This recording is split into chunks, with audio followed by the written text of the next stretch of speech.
Dead in Hip Hop LP Cancel for Cure album review.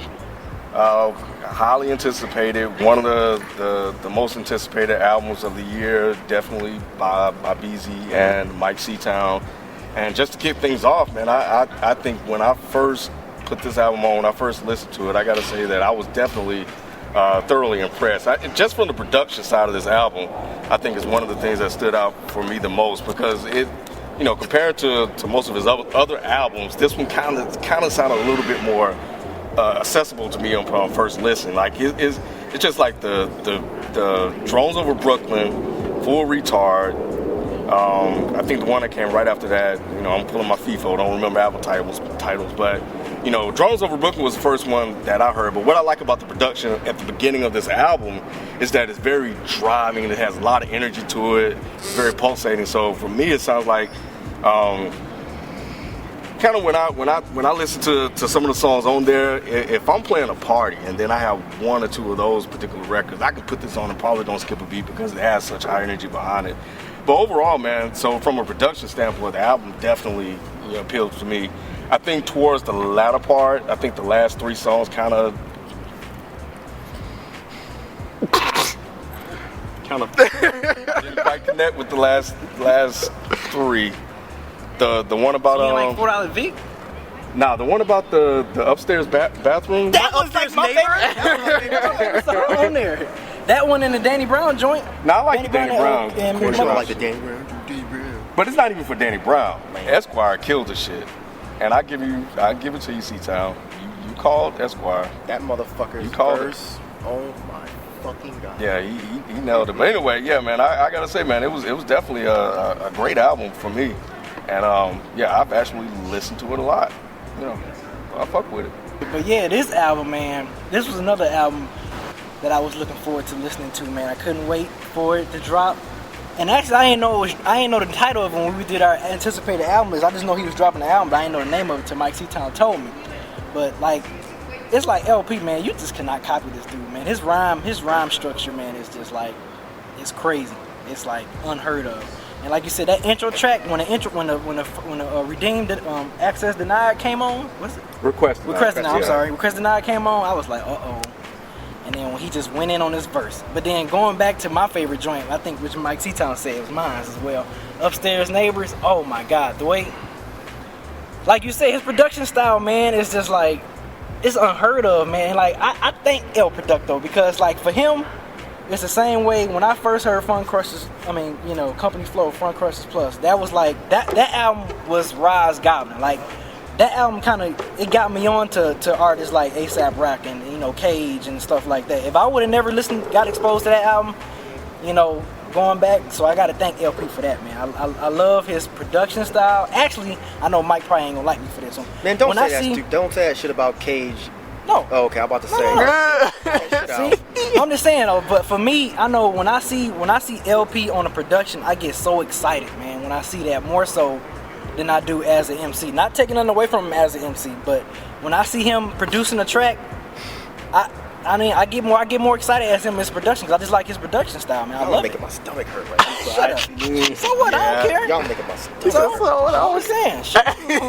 I'm kind of with B. But no, I'm not taking nothing away from the MC. From MC wise, I mean, this album is dope. He took me on on some renegade, I'm fighting motherfuckers type shit on this album. You know what I'm saying? Yeah. So that's why I love it, man. And I can't really say aggressive, because he always been aggressive, technical type of rhymer. So I expect that from this album. I mean, everything I expected. And then Death Spot, oh man, him, Killer Myke, how they were just going just bars for bars, man. Oh man, Tougher Coder Killer. It did a great job of flowing from track to track. Yep. I'll definitely give it that. It did a great job of keeping the momentum, from track to track, leading all the way up to the last three. Not saying that they were bad, I can't believe it ain't like $4 Vic.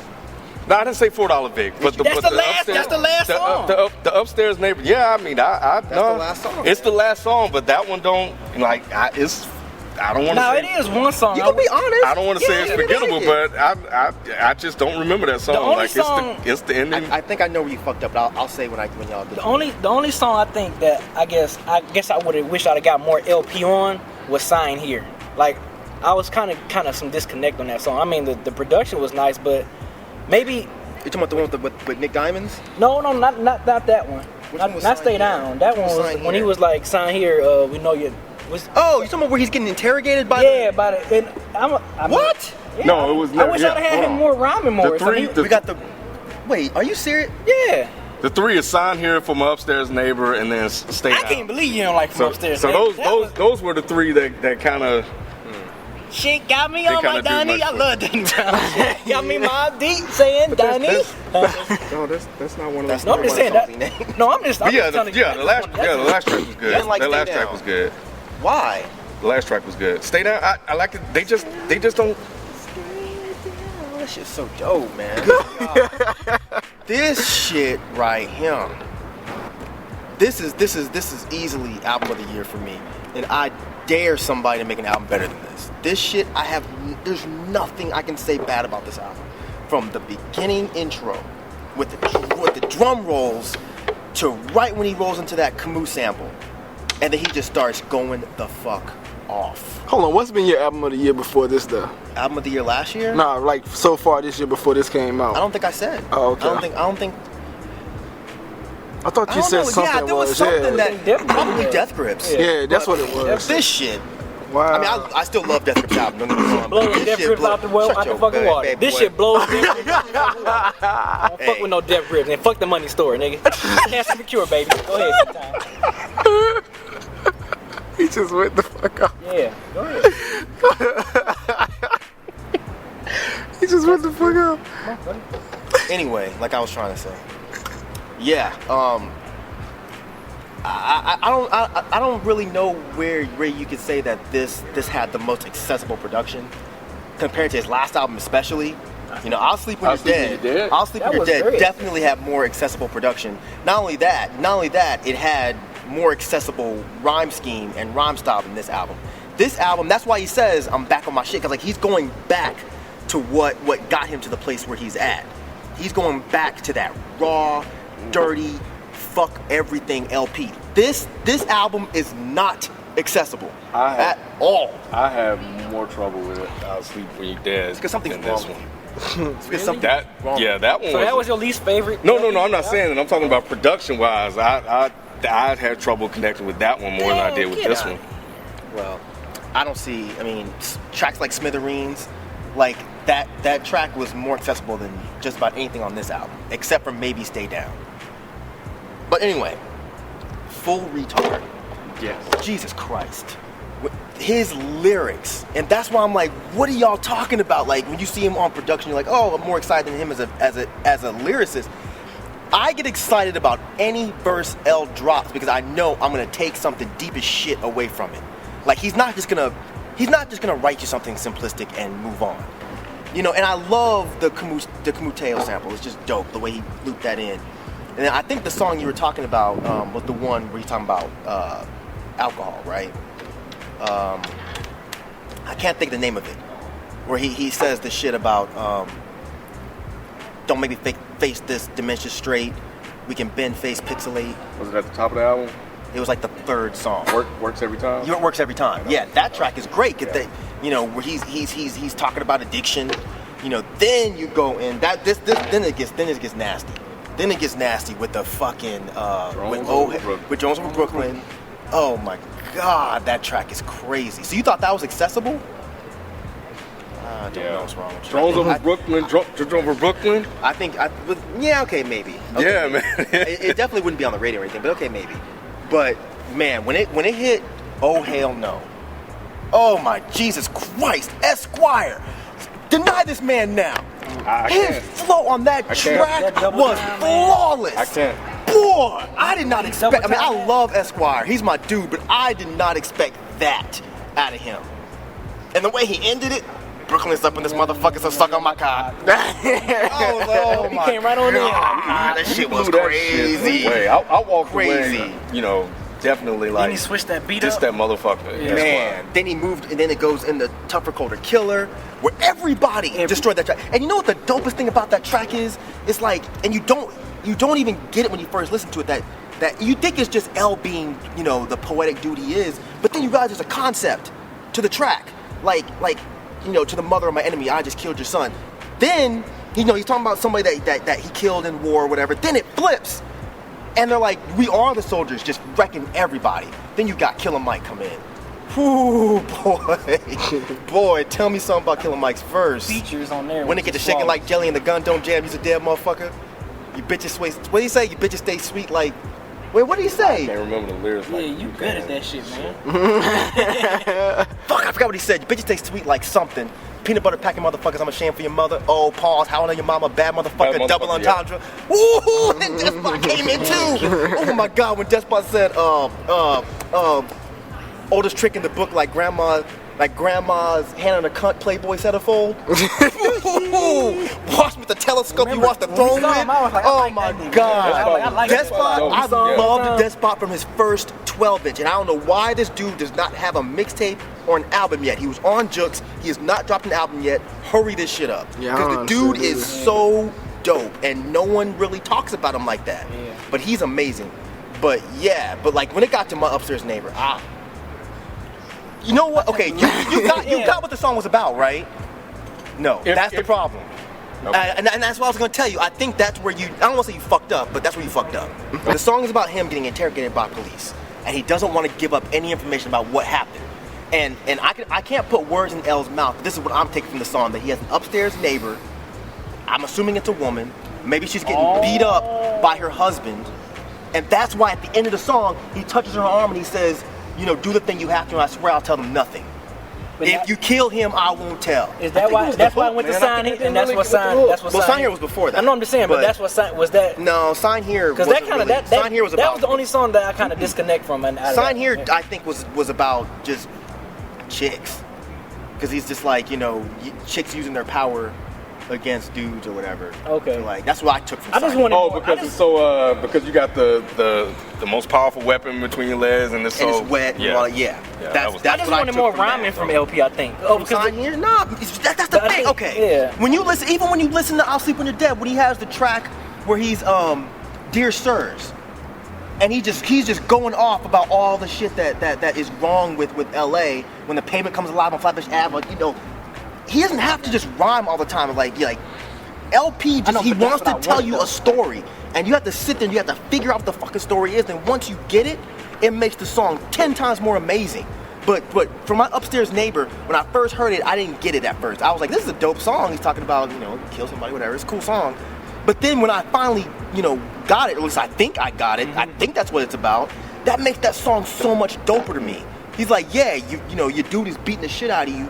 Fuck that. If you kill his ass, I ain't saying shit. They bring him in, interrogate him. He's like, you got my info, but you never get my pity, and I'm out. Fuck that. But now, $4 Vic, you fucking up, dog.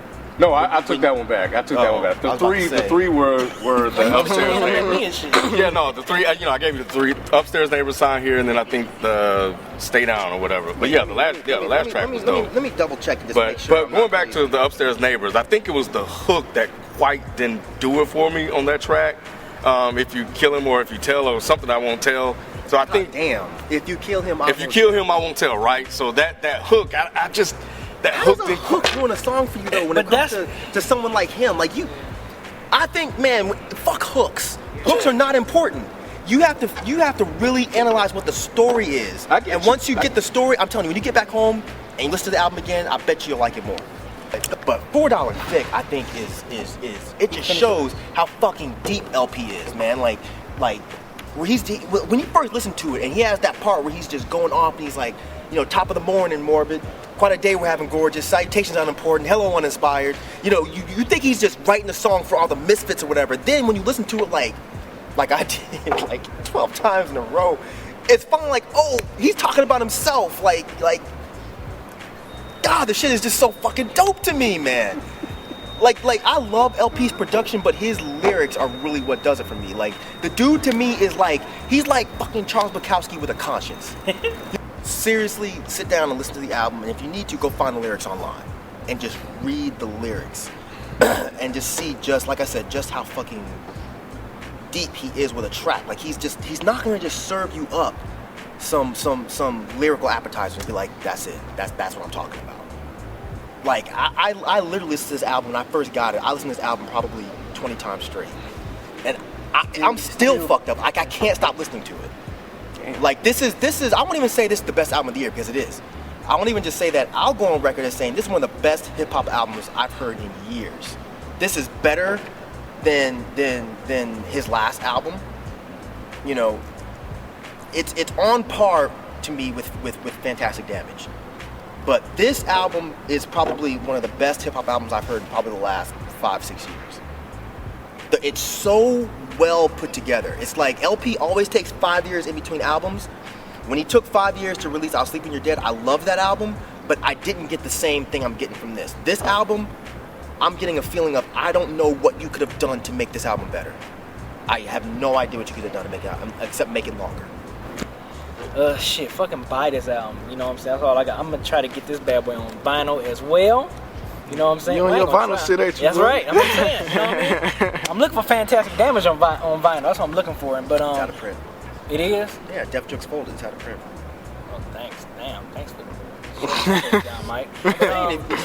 Thanks for letting me know. But yeah, overall, man, this album is great.